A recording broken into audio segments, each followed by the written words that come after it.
não sei se você sabe, mas essa é a construção mais antiga da nossa cidade ainda de pé. E essas paredes têm mais de 200 anos de história. E eu convido você a conhecer um pouco do que ela viveu nesses mais de 2 séculos nesse vídeo.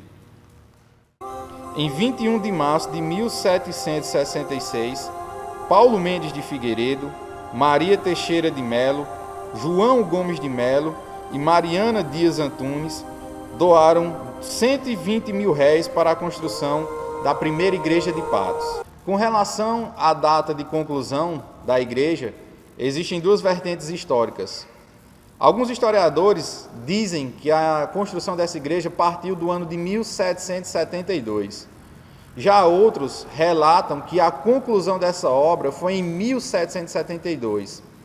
E esse fato decorre da história de um senhor chamado Zezinho da Cruz, que, segundo ele, um padre chamado Otaviano, em uma das reformas feitas aqui no templo, mandou tirar da cumieira da igreja uma linha, e segundo ele era a linha mais antiga do templo, e nela estava marcado a ferro o ano de 1772, o que particularmente me leva a crer que esse realmente seja o ano de conclusão das obras.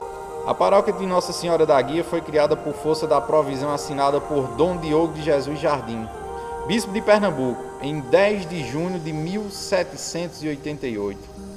O primeiro vigário foi o padre José Inácio da Cunha Souto Maior, que permaneceu aqui de 1788 até 1796. A imagem de Nossa Senhora da Guia, que veio ser cultuada nessa igreja, foi trazida de Portugal, e a sua chegada aconteceu antes mesmo da conclusão das obras da igreja, o que acabou gerando um certo incômodo que facilmente foi contornado.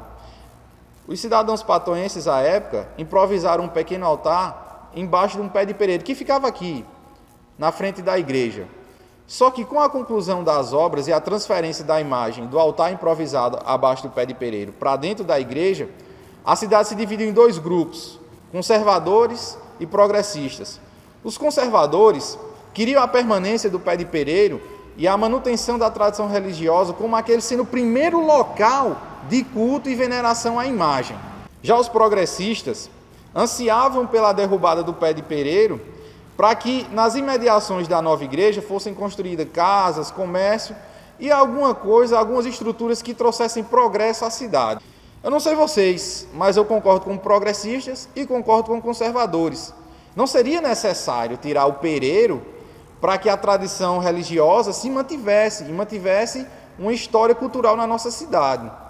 E o pereiro em si não impediria o progresso da cidade. Simplesmente seria necessário construir casas ou outras edificações um pouco mais à frente.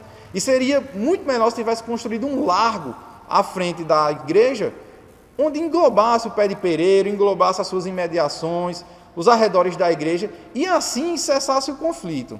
No final, os progressistas venceram essa batalha. O pé de pereiro foi retirado e, com o passar do tempo, as rixas foram deixadas de lado.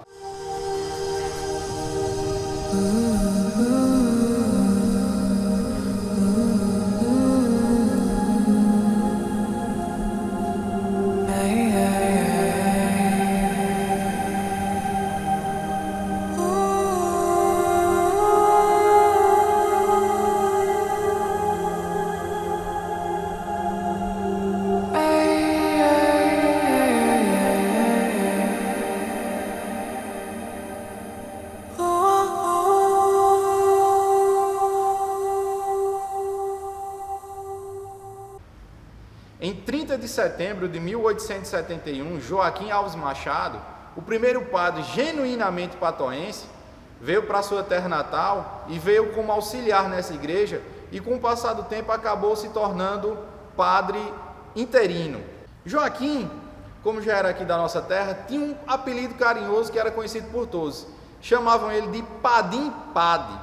E assim, como a placa falou, ele foi vigário por 50 anos. E essa placa relata um pouco da história dele, desde a sua formação em Fortaleza, até os tempos em que ele foi vigário aqui na nossa cidade e o dia do seu falecimento. Assim não poderia deixar de ser de outra forma. Joaquim está enterrado aqui, nessa igreja. Além disso, Decora esse nome, Joaquim Alves Machado. Ele teve uma ideia, mas isso aí é outra história que eu vou contar. Joaquim, com o passar do tempo no seu sacerdócio nessa igreja, teve uma percepção que nas datas de grandes festividades católicas, a população não era mais bem comportada aqui dentro da igreja. Algumas pessoas tinham que ficar fora e acabavam se dispersando.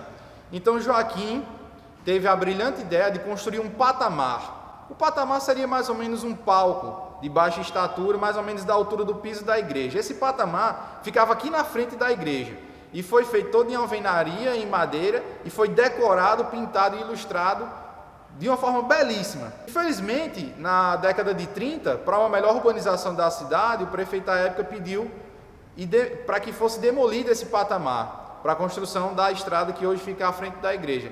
Sinceramente, eu preferia menos praça e preferi que a estrada fosse mais para lá e que o patamar tivesse permanecido, para que fosse melhor preservada essa cultura da nossa cidade.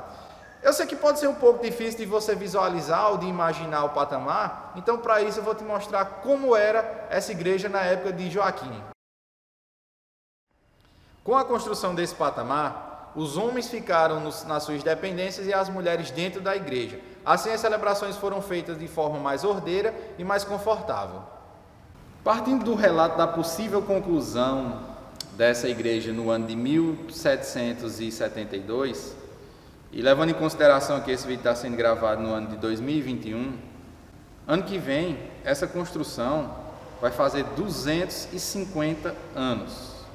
Mas mesmo assim, mesmo que ela tenha sido fundada em 1788, que foi a data oficial da sua conclusão, da sua elevação à igreja, ela faz 238 anos ano que vem. Ou seja, de uma forma ou de outra, ela tem quase 2 séculos e meio de história. E essa igreja viu, desde o surgimento da Lagoa dos Patos, das povoações através da pecuária, até a erguida da catedral, e viu diversas outras coisas. E mesmo depois de mim, depois de você, ela verá outras muito mais. Eu sei que esse prédio só está assim, da forma que está hoje, bem preservado, devido à ação da Igreja Católica. Mas se engana você, se acha que isso é apenas uma questão de dinheiro ou de cultura. Essas paredes não foram construídas apenas com dinheiro, com esforço e cultura. Essas paredes foram construídas com fé em dias melhores, com a fé divina, com a fé do povo sertanejo. Para encerrar esse vídeo, eu queria deixar como mensagem final uma frase de um livro. É o livro mais vendido da humanidade. Esse livro é dividido em capítulos e versículos. A frase que eu vou citar está escrita em Hebreus 11:1. A fé é a certeza das coisas que não se esperam e a convicção dos fatos que não se veem. Eu não sei qual a sua religião, se você é cristão, católico, evangélico, nem sei se você tem uma religião, mas eu creio que essa frase serve para a sua vida de todas as maneiras. Tenha fé. Não sei se você tem fé em Deus, não sei se você tem fé em outras coisas, mas eu queria também incluir a frase de um poeta pós-moderno brasileiro que diz o seguinte: quem tem fé nunca está sozinho. Bote fé no seu caminho, porque tudo isso foi construído com fé. Com certeza, os idealizadores da igreja não viram como ela ficou e o que ela presenciou. Mas eu garanto a vocês que com a certeza, com a fé que eles tinham, eles sabiam que ia dar certo.